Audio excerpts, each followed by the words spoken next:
Македонија нема реално одржлива политичка состојба, бидејќи власта секој ден го користи за ден повеќе од што граѓаните не добиваат ништо, изјави денеска во Свети Николе опозицијскиот лидер Христијан Мицкоски.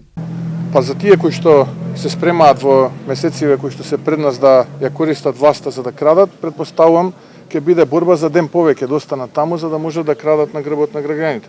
Во политичка смисла и дека граѓаните ќе добијат нешто од ова што денеска се случува, ќе ви кажам дека не е одржлива и ништо нема да добијат, напротив, ќе добијат уште неколку побогати политичари кои што влегуваат во коалиција единствено с една цел да направат нешто за себе материјално и за ним блиските. Според Мицкоски, идентична е состојбата и со економијата која според него е доведена во нелогична положба поради бројните злоупотреби на сите нивоа. Не е одржливо, гледате дека секојдневно се задолжуваат, те обврзници им пропаѓаат обврзници, тоа треба народот да го плати.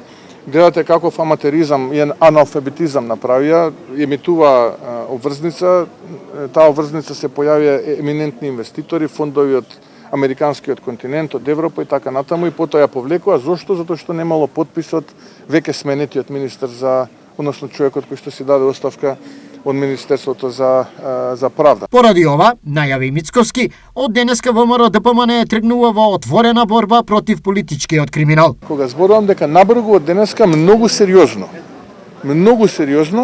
ќе се впуштиме во борба со криминалот и корупцијата, посебно на политичарите. Ставовите на Мицкоски денеска беа споделени при посетата на Свети Николе, каде имаше промоција на локални градежни активности.